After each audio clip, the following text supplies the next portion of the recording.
साम टीव्हीच्या बुलेटिनमध्ये तुम्हा सगळ्यांचं स्वागत। आणि बुलेटिनच्या सुरुवातीला सगळ्यात मोठी बातमी आहे ती म्हणजे सलमान खानला पुन्हा एकदा धमकी आलेली आहे। घरात घुसून जीवे मारण्याची धमकी त्याला देण्यात आली आहे। तसंच सलमानची कार बॉम्बने उडवून देण्याचीही धमकी देण्यात आली आहे। गेल्या अनेक वर्षांपासून सलमान खान बिश्नोई गँगच्या रडारवर आहे। गेल्या अनेक महिन्यांपासून अभिनेत्याला धमकी मिळतेय, त्यामुळे त्याच्या सुरक्षिततेतही वाढ करण्यात आली आहे। मात्र त्यानंतर सलमानला पुन्हा जीवे मारण्याची धमकी मिळाली आहे। सलमान खानला सतत मिळत असलेल्या धमक्यांमुळे कुटुंबीय आणि त्याचे चाहते देखील आता चिंतेत आले। स्वतःच्या सुरक्षेसाठी सलमान खानने बुलेट प्रूफ कार सुद्धा खरेदी केली आहे।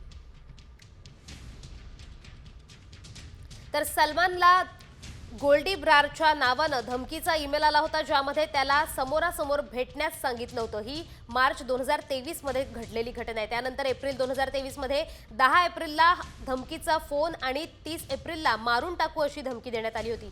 त्यानंतर जून 2022 मध्ये सलमान आणि त्याचे वडील सलीम खान यांना एका पत्राद्वारे धमकी देण्यात आली होती, ज्यामध्ये सिद्धू मुसेवाला प्रमाणे मारण्याचा उल्लेख करण्यात आला होता। त्यानंतर एप्रिल 2024 मध्ये सलमानच्या गॅलेक्सी अपार्टमेंट बाहेर गोळीबार करण्यात आला, ज्यामध्ये बिश्नोई टोळीचा हात असल्याचा संशय व्यक्त करण्यात आला होता। त्यानंतर ऑक्टोबर 2024 मध्ये 29 ऑक्टोबरला मुंबई ट्रॅफिक पोलिसांना 2 कोटींची खंडणी मागणारा धमकीचा मेसेज आला होता। नोव्हेंबर 2024 मध्ये 4 नोव्हेंबरला 5 कोटींची खंडणी मागणारा मेसेज, ज्यामध्ये लॉरेन्स बिश्नोईचा भाऊ असल्याचा दावा करण्यात आला होता। तर नोव्हेंबर 2024 मध्ये पुन्हा 7 नोव्हेंबरला एक धमकी मिळाली होती, ज्यामध्ये गाणे लिहिणाऱ्याला मारण्याची धमकी देण्यात आली होती। त्यानंतर एप्रिल 2025 मध्ये 14 एप्रिलला सलमानला घरात घुसून मारण्याची आणि त्याची गाडी बॉम्बने उडवण्याची धमकी देण्यात आली आहे।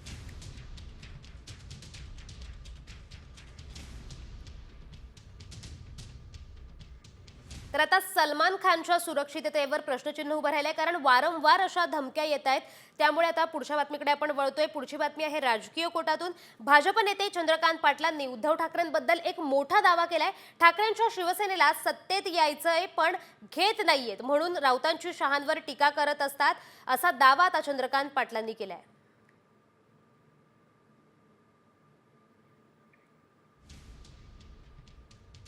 बाईंचं 500 पाणी छत्रपती शिवाजी महाराजांवरचं स्वतः तयार केलेलं संदर्भ गोळा केले पुस्तक येत्या काही दिवसात पुण्यात प्रकाशित व्हायचं की दिल्लीत व्हायचं एवढाच मुद्दा राहिलेला आहे। ज्या पुस्तकाचं वाचन केल्यानंतर संजय राऊजी तुम्हालाही चक्कर येईल की शिवाजी महाराजांचा अभ्यासाने इतका केला आहे। त्या अमितभाईंबद्दल केवळ तुम्ही सत्तेमध्ये नाही, तुम्हाला यायचं आहे परंतु घेत नाही म्हणून तुम्ही किती दुस्वास करणार। रोज तुमची माणसं चालली आहेत। पाटलांचा उद्धव ठाकरेंबद्दल एक मोठा दावा समोर येतोय। ठाकरेंच्या शिवसेनेला सत्तेत यायचंय पण घेत नाहीयेत असं त्यांनी म्हटलंय, म्हणून राऊत शहांवर टीका करतायत असा सुद्धा दावा त्यांनी केलेला आहे। यानंतर देशभरातील तसंच राज्यभरातील इतरही महत्त्वाच्या मोठ्या घटनांचा आढावा घेऊया टॉप 5 मधून। वाशी येथील छत्रपती शिवाजी महाराज चौकात भारतरत्न डॉक्टर बाबासाहेब आंबेडकर यांचा जयंती उत्सव मध्यरात्री 12 वाजता मोठ्या उत्साहात साजरा करण्यात आलाय। फटाक्यांची आतिषबाजी करत डॉक्टर बाबासाहेब आंबेडकर यांच्या पुतळ्याचं अनावरण करण्यात आलं। यावेळी अनुयायांनी डॉक्टर बाबासाहेब आंबेडकर यांना त्यांच्या जयंतीनिमित्त अभिवादन केलं।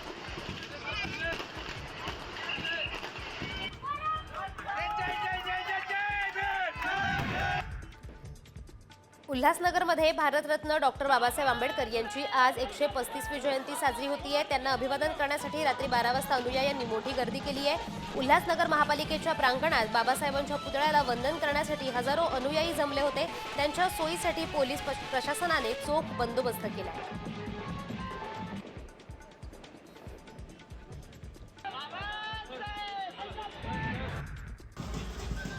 अंबरनाथमध्ये भारतरत्न डॉक्टर बाबासाहेब आंबेडकर यांच्या 134व्या जयंतीनिमित्त त्यांना अभिवादन करण्यासाठी अनुयायांनी मोठी गर्दी केली होती। यासाठी अंबरनाथच्या विविध भागातून भीम अनुयायी वाजत गाजत नगरपालिका परिसरात येत आहेत। बाबासाहेबांच्या पूर्णाकृती पुतळ्याला वंदन करण्यासाठी हजारो अनुयायी जमले।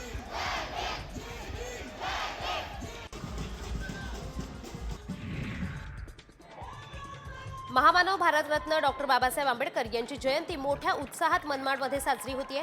मध्यरात्री 12 वाजता बाबासाहेब यांच्या पुतळ्याला पुष्पहार अर्पण करण्यात आला। यावेळी शहरातील विविध भागातील कार्यकर्त्यांनी एकत्रित येत बाबासाहेबांना अभिवादन करण्यासाठी गर्दी केली।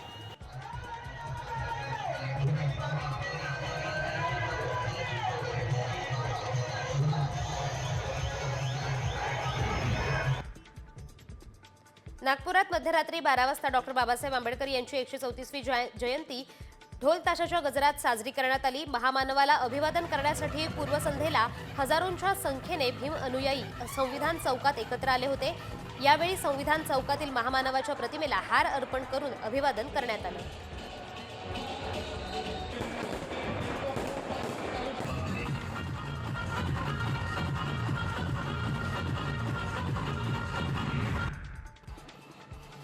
नागपुरात मध्यरात्री 12 वाजता डॉक्टर बाबासाहेब आंबेडकर यांची 134वी जयंती ढोल ताशाच्या गजरात साजरी करण्यात आली. महामानवाला अभिवादन करण्यासाठी पूर्वसंध्येला हजारोंच्या संख्येने भीम अनुयायी संविधान चौकात एकत्र आले होते.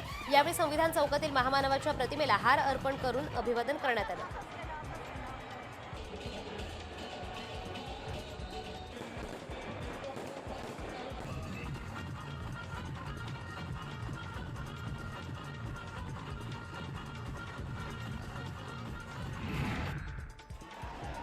महामानव भारतरत्न डॉक्टर बाबासाहेब आंबेडकर यांच्या जयंतीचा नांदेडमध्ये उत्साह दिसून येतोय. डॉक्टर बाबासाहेब आंबेडकर यांच्या पुतळ्याला अभिवादन करण्यासाठी मध्यरात्रीपासूनच अनुयायांचा जनसागर उसळलाय. डॉक्टर बाबासाहेब आंबेडकर पुतळा परिसरात फटाक्यांची आतषबाजी करण्यात आली.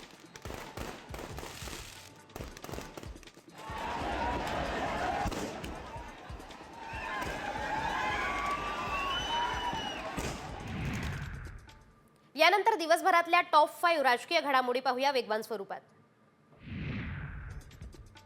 युवासेना प्रमुख आणि आमदार आदित्य ठाकरे यांनी मध्यरात्री मतदारसंघ वरळीत आंबेडकर जयंतीनिमित्त डॉक्टर बाबासाहेब आंबेडकर यांना अभिवादन केलंय. यावेळी आदित्य ठाकरेंनी ढोल वादनही केलंय.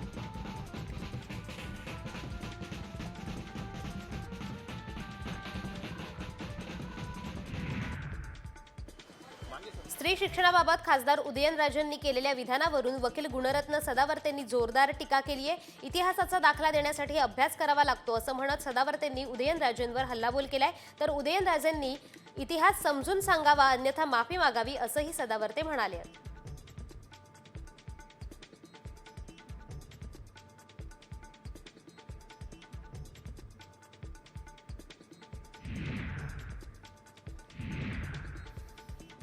संभाजीनगरकरांना पाणी मिळण्यासाठी उद्धव ठाकरे मैदानात उतरलेत. 13 ते 15 मे दरम्यान पाण्यासाठी ते मोर्चा काढणार आहेत. महिनाभर ठाकरे गटाकडून संभाजीनगरात मोहीम राबवण्यात येणार आहे.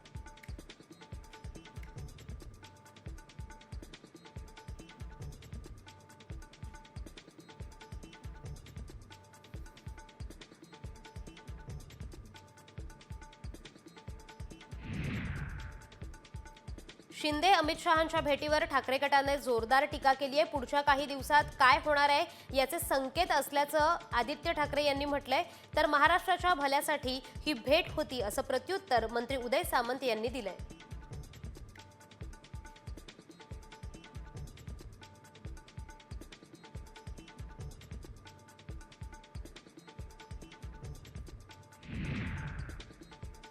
बारामतीतील विद्यार्थ्यांना चष्मे वाटप करताना अजितदादा डॉक्टरांच्या भूमिकेत दिसलेत. गाजर खाल्ल्याने चष्म्यांचा नंबर कमी होतो. तुम्हाला जर मित्रांनी मैत्रिणींनी चष्मा घालण्यावरून हिणवलं तर त्यांचं ऐकू नका असा सल्ला अजितदादांनी विद्यार्थ्यांना दिलाय.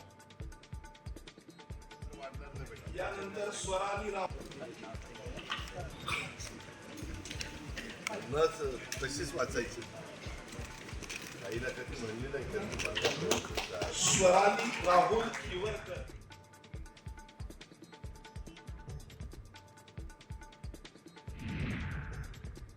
तर आता एक मोठी बातमी समोर येते. जळगावातून यावल चोपडा तालुक्यातील अनेक भागात गारपिटीसह जोरदार पाऊस झाल्यानं पिकांचं मोठं नुकसान झालंय. कांदा, मका, केळी, ज्वारी ही पिकं अक्षरशः जमिनोदोस्त झाली आहेत. चोपडा तालुक्यात 350 हेक्टरपेक्षा जास्त नुकसान झालंय. शेतकऱ्यांनी तातडीनं नुकसान भरपाईची मागणी केली आहे. तर जळगावातून आढावा घेतलाय आमचे प्रतिनिधी संजय महाजन यांनी. पाहूयात. जळगाव सलग 2 दिवस गारपीट या ठिकाणी झालेली आहे. ह्या जिल्ह्यामध्ये गारपिटीने फार मोठ्या प्रमाणात नुकसान शेतकऱ्याचं आपल्याला बघायला मिळत आहे. चोपडा तालुक्यात काल संध्याकाळच्या सुमारास मोठ्या वादळ आणि गारपीट या ठिकाणी झाली. त्यामध्ये फार मोठं नुकसान या ठिकाणी शेतकऱ्याचं झालंय. आपल्यासोबत काही शेतकरी आहे. आपण बघू शकतो की या ठिकाणी कांद्या पिकाचं मोठं नुकसान बघायला मिळत आहे. ह्या काही जे कांदे 8 दिवसात कापणीवरती होते त्या कांद्यांचं फार मोठं नुकसान या ठिकाणी बघायला मिळत आहे. आता जवळ-जवळ 8 दिवसावर आपला कांदा काढणीला आलेला होता. 8 दिवसात आम्ही काढणार होतो. जवळ-जवळ आजच्या बाजारभावाने 2 ते 2.5 लाखापर्यंत त्याचं उत्पन्न निघणार होतं. पण आज जवळ-जवळ हे बघा 2-2.5 लाखापर्यंत उत्पन्न निघणार. पण ते आज काहीच येणार नाही हातामध्ये. एकतर अवकाळी पाऊस, वरतून शासन लक्षात देत नाही. शासनाच्या लक्षात येत नाही की शेतकऱ्यांसाठी काय-काय केलं पाहिजे. शासन याकडे लक्ष देईल का असं शेतकऱ्यांना प्रश्न केला आहे. संजय महाजन, साम टीव्ही, जळगाव. यानंतर तापमानाच्या संदर्भात टॉप 5 बातम्या वेगवान स्वरूपात.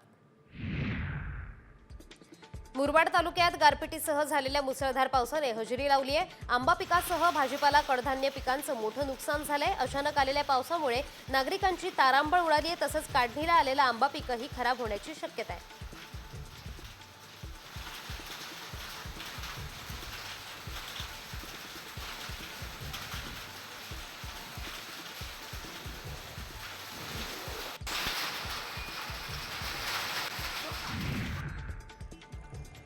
राज्यात पावसाळी वातावरण असलं तरी उन्हाचा चटका कायम आहे. काही कालावधीसाठी पाऊस पडल्यानंतर तापमानात घट होत असली तरी त्यानंतर पुन्हा तापमानात वाढ होतीये. बहुतांशी भागात तापमानाचा पारा अजूनही 40 अंशांवरच आहे. किनारपट्टीवरील तापमानात मात्र काही दिवसांपासून घट झाली असून ही घट गेल्या काही दिवसांपासून तशीच आहे.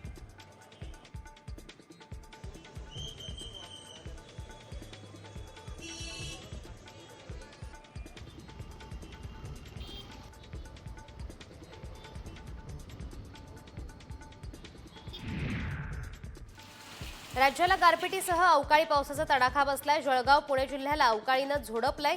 यात पिकांसह फळबागांचं मोठं नुकसान झालंय.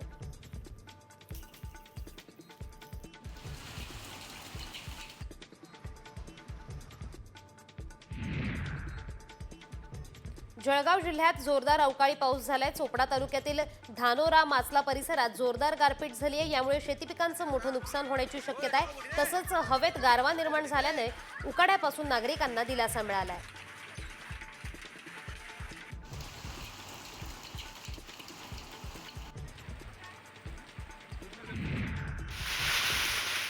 येवल्यात अवकाळी पावसाचा तडाखा दिसून आलाय. राजापूर, पन्हाळ साठे परिसरामध्ये गारांचा पाऊस पडल्याने शेतातील कांद्याचं नुकसान झालंय. तसंच शेतकऱ्यांची अचानक आलेल्या पावसामुळे धावपळ झाल्याचं दिसून आलंय.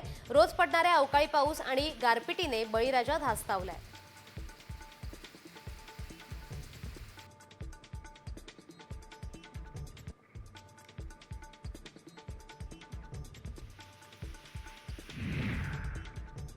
यानंतर तुमच्या आमच्या कामाच्या बातम्या वेगवान स्वरूपात.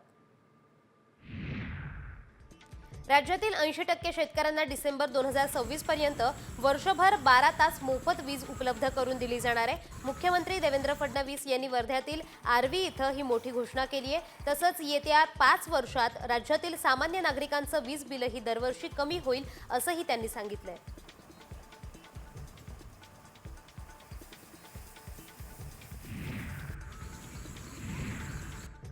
उन्हाळ्याच्या सुट्ट्यांच्या पार्श्वभूमीवर पश्चिम रेल्वेने उधना दानापूर दरम्यान 2 फेऱ्यांची अनारक्षित विशेष गाडी चालवण्याची घोषणा केली आहे. त्यामुळे प्रवाशांना मोठा दिलासा मिळणार आहे. पश्चिम रेल्वेने दिलेल्या माहितीनुसार विशेष गाडी 14 आणि 15 एप्रिलला सोडण्यात येणार आहे.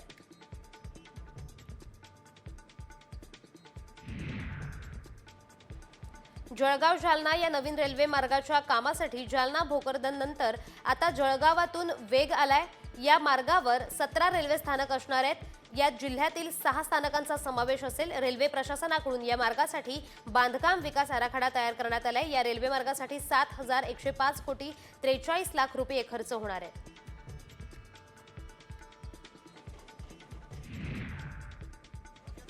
धुळ्यात येडेश्वरी देवीच्या यात्रेत वाहतूक व्यवस्थेचा बोजावारा उडालेला दिसला. वाहतूक कोंडी सोडवण्यासाठी तृतीयपंथी भाविक रस्त्यावर उतरल्याचं पाहायला मिळालं. येरवाडा गावाच्या चहूबाजूंच्या रस्त्यावर कोंडी झाली होती. त्यामुळे तब्बल 4 तास नागरिकांचे प्रचंड हाल झाले.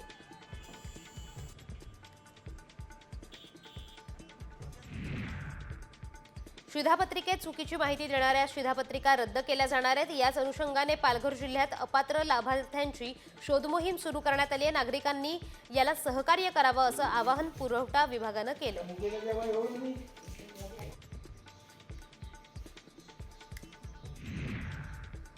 यानंतर पाहूयात एक सविस्तर रिपोर्ट.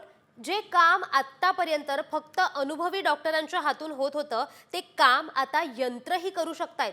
एक ऐतिहासिक चमत्कार घडलाय. नेमकं काय घडलंय त्यावरचाच हा स्पेशल रिपोर्ट पाहूयात. तंत्रज्ञानाचा चमत्कार.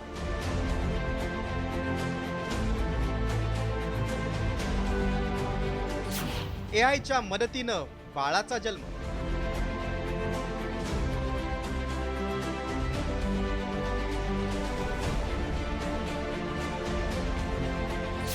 वैद्यकीय क्षेत्राला नवी दिशा.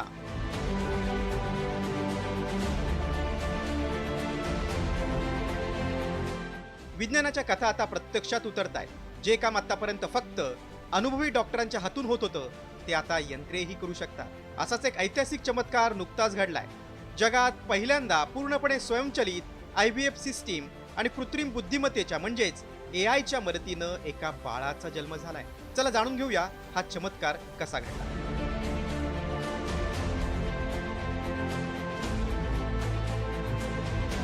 मेक्सिकोच्या ग्वाडलाजारा शहरात ही घटना घडली. एका 40 वर्षीय महिलेनं एआयच्या मदतीनं IVF प्रक्रियेद्वारे निरोगी बाळाला जन्म दिला. विशेष म्हणजे या प्रक्रियेत माणसाच्या हाताऐवजी यंत्रांनी ही संपूर्ण प्रक्रिया पार पाडली. हे विशेष. ही प्रक्रिया नेमकी कशी होती ते पाहूया. ICSI म्हणजेच इंट्रासायक्लोप्लास्मिक स्पर्म इंजेक्शन या तंत्रामध्ये साधारणपणे तज्ज्ञ एक शुक्राणू अंड्यात सोडतात. पण यात थकवा किंवा मानवी चुकांची शक्यता असते. न्यूयॉर्क आणि मेक्सिकोच्या शास्त्रज्ञांनी मिळून एक पूर्णपणे स्वयंचलित सिस्टीम तयार केली. ही सिस्टीम AI आणि डिजिटल नियंत्रणानं 23 टप्प्यांची प्रक्रिया पार पाडते. यंत्रानं शुक्राणू निवडले, लेझरनं निष्क्रिय केले आणि अंड्यामध्ये टोचले. प्रत्येक अंड्यासाठी फक्त 9 मिनिटं 56 सेकंद लागले. ही पूर्ण प्रक्रिया स्वयंनियंत्रित असल्यामुळे जे IVF लॅबमधल्या ज्या प्रोसिजर्स असतात, एक साधारण 30 ते 23 टप्प्यांच्या ह्या प्रोसिजर असतात. तर या प्रोसिजर या मशीनने पूर्ण केल्या आहेत. आणि या तंत्रज्ञानामुळे IVFच्या क्षेत्रामध्ये खूप मोठी क्रांती होणार आहे. या तंत्रज्ञानामागे काम करणारे प्रमुख भ्रूणतज्ञ डॉक्टर जेक्स कोहेन यांच्या मतानुसार हे तंत्रज्ञान IVF मध्ये क्रांती आणेल. या प्रक्रियेत 5 पैकी 4 शुक्राणू यशस्वीपणे फलित झाले. त्यापैकी एक निरोगी भ्रूण तयार करून गोठवण्यात आला आणि नंतर ट्रान्सफर केला, ज्यामुळे बाळाचा जन्म झाला.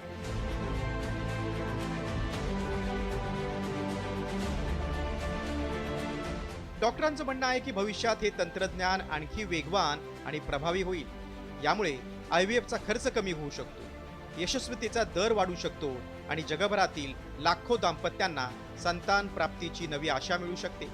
त्यामुळे हा फक्त एक जन्म नाही, तर विज्ञानाच्या नव्या युगाची सुरुवात आहे. ब्युरो रिपोर्ट, साम टीव्ही. तर आता AIने बाळाला जन्म दिलाय, त्यामुळे IVFच्या क्षेत्रामध्ये खूप मोठी क्रांती होण्याची सुद्धा शक्यता आहे. तसंच जे निसंतान दाम्पत्य